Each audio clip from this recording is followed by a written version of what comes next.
večer. My dear friend, Moni Pasi, thank you. Thank you for the water. I'm delighted to be back at the Atlantic Club. This is not my first or even my second time here. And I value very much the mission of the Atlantic Club, just as I value the friendship with Solomon Pasi. I'm also pleased to see Elena Poptodorova here, and Bulgaria was extremely well served for 2 long terms of Elena's leadership in Washington as Bulgaria's ambassador to the United States, and people continue to talk about her, and I should add, miss her. I'm pleased to be here in the presence of, as you heard, our new representative of the American Jewish Committee in Bulgaria, Victor Melamed. Again, like Moni, a longtime friend and a very devoted friend. And I also wish to introduce my AJC colleague, Simone Rodin, who is the director of our 5 offices in Europe. Simone is sitting in the first row. I know that there are distinguished diplomats from the United States, from Greece, from Ireland, perhaps from other countries that I have not yet met, and I thank you as well for being here. Let me tell you, if I may, what I can do this evening and what I cannot do this evening. I am a nonpartisan representing a nonpartisan organization. So I'm not here either as the spokesperson or the lawyer for the Trump administration or the opposition to the Trump administration. That's not me. So if that's what you were expecting, this is probably a good time to reconsider your decision to come here this evening.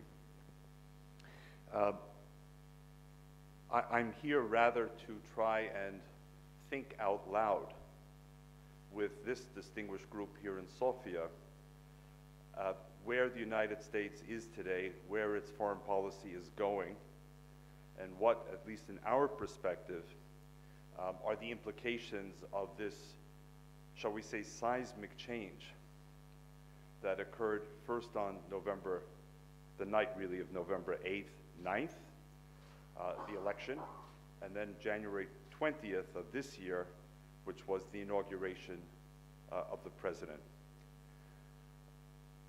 But before doing that, allow me a few personal words about Bulgaria and why I keep coming back for the last 25, 26 years here, and why the American Jewish Committee, as you heard from Dr. Pasi, has been so engaged on so many levels with this country.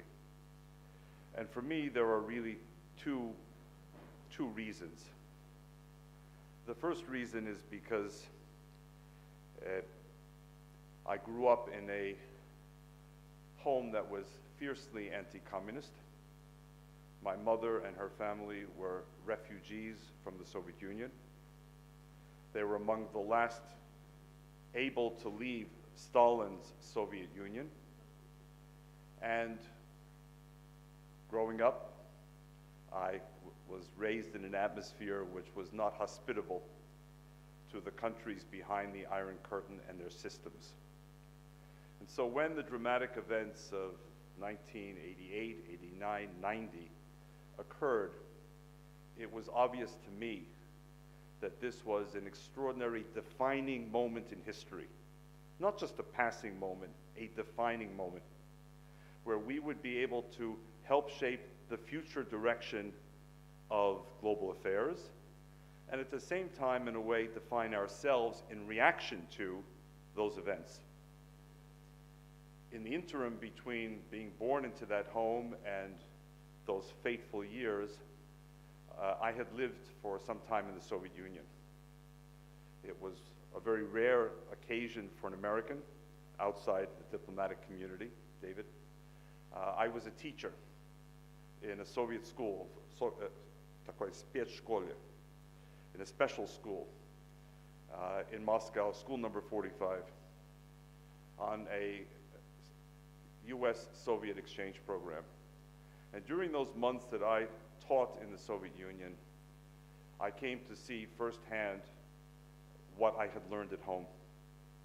And I saw it through the prism principally of the dissident community and the Jewish community, both of whom I became engaged with during my months there, until in December of 1974, Soviet authorities had other ideas for me that put me under hotel arrest and put me on a flight to Helsinki. Officially, по своей собственной просьбе, by his own personal request. But of course, it was not my request. It was a decision of the authorities, and that left a mark.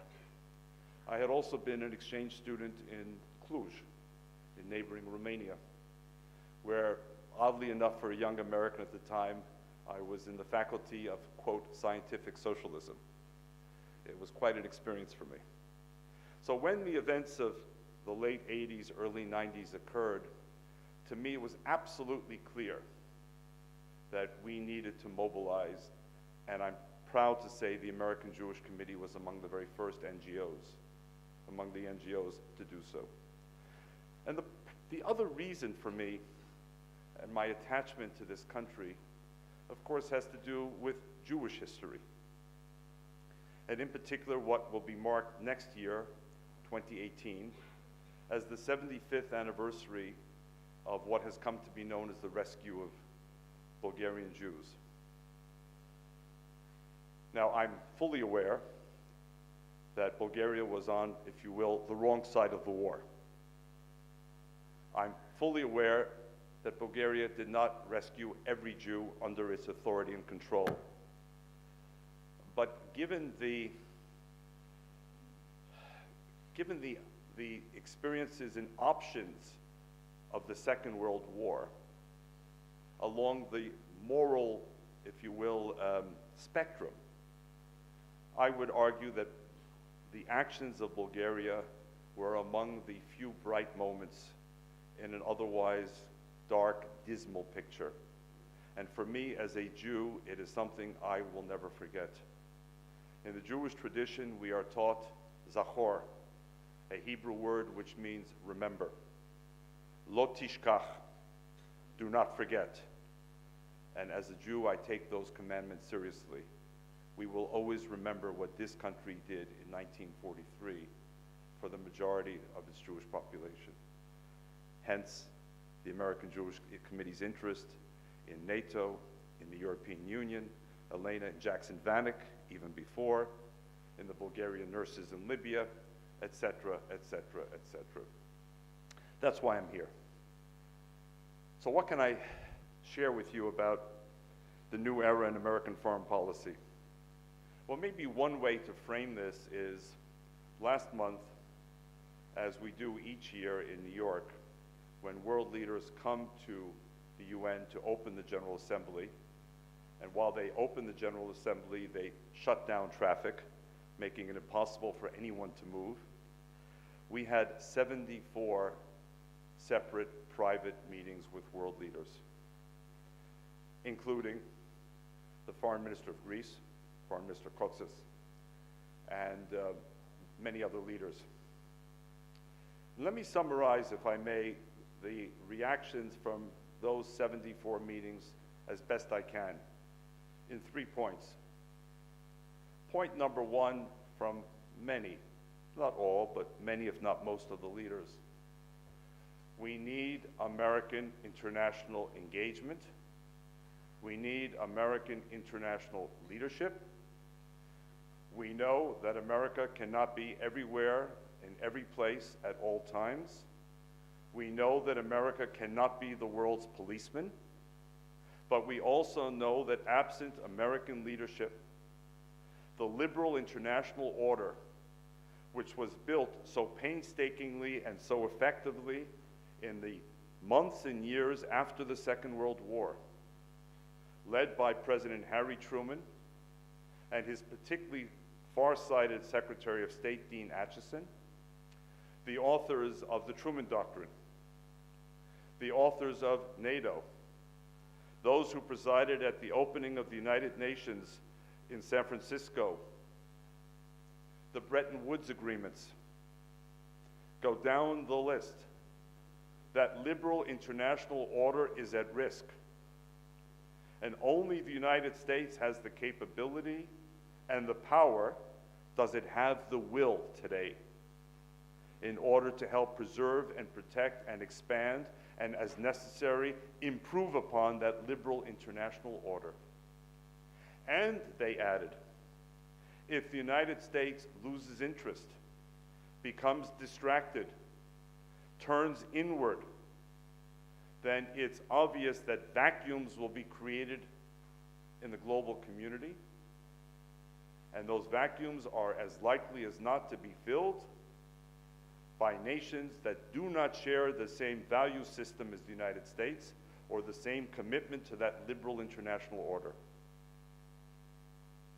A constant message. Number two, on a more practical level, who can we talk to in Washington? Who's there? Well, yes, there is a president and a vice president.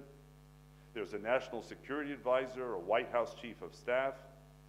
There's a secretary of state and a secretary of defense.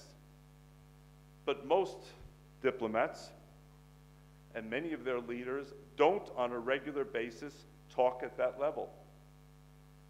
So much of the business of diplomacy, of bilateral and multilateral diplomacy, is conducted at the level just below, by what in the American system are the assistant secretaries of state, for example. There are 23 positions of assistant secretary of state in the State Department when I last counted. And when I last looked, a day or two ago, 21 of the 23 positions had not yet been filled by permanent appointments, meaning either they were empty or they were being filled by an acting or temporary individual who, it was clear after months, was unlikely to be appointed as the permanent assistant secretary. The last time I looked, there were 46 ambassadorial posts of the United States unfilled, 9 months after the new administration has taken office. And those 46 include, if you can believe it, and it's hard for me to believe it, include countries like South Korea. So here, on the one hand, is an ongoing daily discussion, hourly discussion, about the challenge of North Korea, the DPRK. And on the other hand, we have not yet even assigned and sent an ambassador of the United States to Seoul to conduct the daily business with the South Korean leadership. What kind of a message does that send to the South Korean leadership? And can they always get the president on the phone or the Secretary of State on the phone? And the answer is, of course, not at all of the levels necessary, nor should they expect to. But with a gap, and one of the unfilled permanent positions is Assistant Secretary of State for East Asia, meaning the Korean Peninsula and Japan. So the message to the American Jewish Committee, and I'm sure to everyone else who was listening, was fill the posts. What's going on? And the problem is this simply a temporary decision with a new administration that is sort of working its way through an entirely new process or system with a president who comes from outside of Washington? Or is this, in fact, what many people fear, a calculated business decision to downgrade diplomacy? And to that point, Secretary Tillerson has proposed a budget cut of some 30% of the State Department, which can translate into as many as the loss of 2,000 diplomats, not to mention others. And meanwhile, in another dispiriting fact, literally hundreds of State Department officials, including experienced veterans of difficult situations, have chosen retirement, early departure. In other words, for diplomats like David Epstein, for his boss, Eric Rubin, I don't mean to personalize it, believe me, the pressure only grows with fewer resources, mixed messages coming from Washington, and a certain challenge, I'm not speaking for them, to the morale of the diplomatic community in the United States. People who've given years, decades, whose fluency in languages, whose experience in crisis situations can't be bought on the open market, can't come with new cadets who will take years, if not decades, to acquire that kind of biography. It's all being lost. And this is of great concern to us. And the third issue in those meetings, on a totally different subject,